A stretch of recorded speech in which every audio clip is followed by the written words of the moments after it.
I'll request Minister to comment first in the DG on the framework, including the marriage bill. I know that this bill that has been revised is a private members bill, but also check where are the process with the minister. I'll start with the minister and come to members. Minister? Let me comment only about this issue of marriage and the private members bill, Chairperson. You will be aware that the white paper on a new marriage regime for South Africa has been discussed and finalized after a lengthy period of a green paper, if I must say, where there were lots of hot debates. Now, 3 weeks ago, Parliament passed for public comment or endorsed for us to go out for public comment 2 bills. That was the one-stop border post bill and the bill on new identity management and registration. On the day we submitted them, we also submitted the new marriage policy, the new marriage bill for South Africa, which was going to be an omnibus, I'm sorry about that, omnibus bill, which covers all the areas where there's a problem, including the fact that Muslim marriages are not recognized by law, Jewish marriages are not, Hindu marriages are not, and certain traditional marriages also, especially in the royal families. There are types of marriages that are practiced by royalty in the country, but are not recognized any law. We've included them in all those. Unfortunately, that bill was not passed through the cabinet committee. They found certain areas that still needs to be followed up, especially between us and justice in terms of marriage and divorce, because there's a very thin line between developing an act on marriage and a marriage on divorce. Somewhere they interact, and cabinet committee believe that the interaction between Home Affairs and Justice has not yet been clarified. We subsequently wrote a letter to the Minister of Justice asking for that meeting as requested by the cabinet committee. Now coming to the private members bill. Yes, I received a copy of it, and we also have a meeting with honorable member of ALJAMA about it. Our feeling is that everything that the private members bill would like to achieve can be achieved through this marriage act by them giving us a copy and we integrate. Actually, we have already checked many things are actually similar. There are only 2 areas which seems to be problematic, and I want members to know about them. Chairperson, I want to explain them and how we are going to solve them. One of them, which Mr.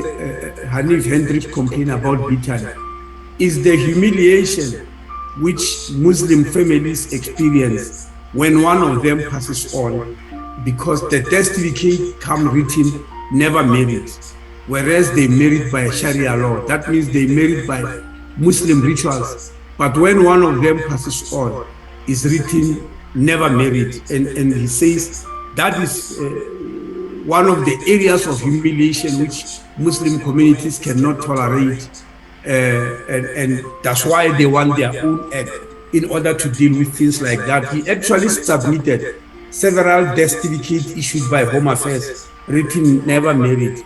Now I must say to you, honorable members, that I only knew about this issue of death certificate of married people coming as never married when my own mother passed on in August 2019. I personally went to fetch her death certificate in one of the Home Affairs offices here in Tshwane, in Mamelodi.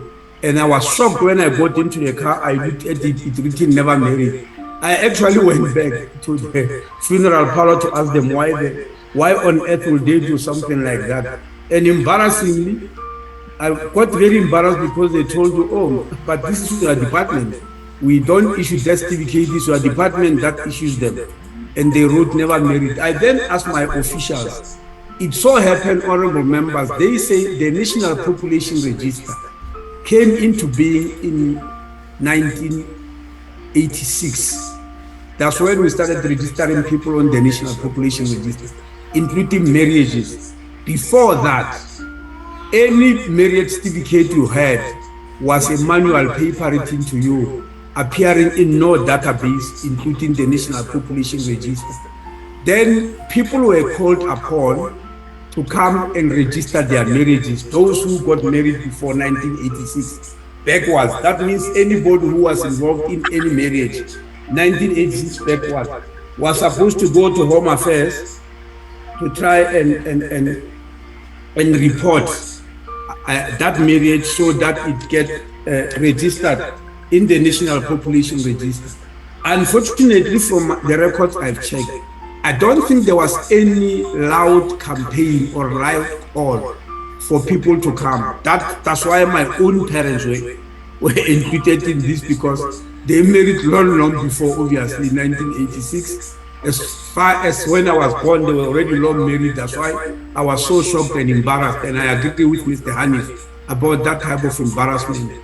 But it looks like they never went to register it when after 1986. So our solution was this, Chairperson, and I spoke to the DDG of Civics that they must issue a circular to all the Home Affairs offices. Any person who married by Sharia law or Muslim rituals, who comes to Home Affairs to ask for a death certificate, they must then be asked to bring in the evidence of that marriage via Muslim or Sharia law, and immediately that be registered on the National Population Register immediately. Then immediately a death certificate issued, which is written married, because that definitely is a marriage. You may remember that this is nothing new, because customary marriages were also not registered. But the Customary Marriage Act was passed in 1998, which said anybody who married customarily must come to Home Affairs to register. Quite a number of people still up to now have never registered, which means that their death certificate will also come as never married. So it's not something that is done to Muslim communities only, but we believe we can resolve it. I avoided saying we must make a call that they must come and register, because many people may not even hit that call until they are in trouble, like when they see a death certificate. That's why we thought the right way to correct it, where it has the most, is when they get death certificate. That is the first thing. The second thing was about Matrimonial Property Act and marriage, Chairperson. As you know, when you get married in South Africa, there are certain property issues which must come into being when it so happens that we divorce. Either people marry either in community of property or out of community of property. Many South Africans don't know this. They just get married. No antenuclear contract, they don't sign anything, they just get married because they are happy, they love each other. Only during divorce, then they realize problems, because the law takes a view that if you did not choose the marriage property regime which you want to get married into, then it is assumed that is in community of property. It's a default position, in other words. In the new act, which I said we still have to release, we are proposing that this should not be the case. All marriage officers, regardless of religious or national background whatsoever, all of them must be made to choose which property act do they choose. Do they choose out of community of property with accrual or without accrual, or do they choose in community of property? Those three. Now it so happened that any one of those, when you choose, you need a contract. And Mr. Hanif was worried that many people, when you need a contract, you need a lawyer. That many people don't have access to lawyers because of their financial circumstances, and they don't think this will serve them. So I made an undertaking, and I subsequently was informed last night that actually in many magistrate offices, so that will develop, as part of the new act, a pro forma form about marriage contract, where people will be told that this is the type of marriage, that's the other type, etc. Which one do you choose? And once they've chosen a particular one, we give them that pro forma form, which is a contract. and then they sign it. Those are the issues that we wish to offer the Muslim community via Al-Jama-ah. But it ended there because Mr. Hanif was still adamant that they need that act which they presented, that private members bill. And as you are aware, we don't process private members bill. It is in your hands, honorable members. Thank you very much.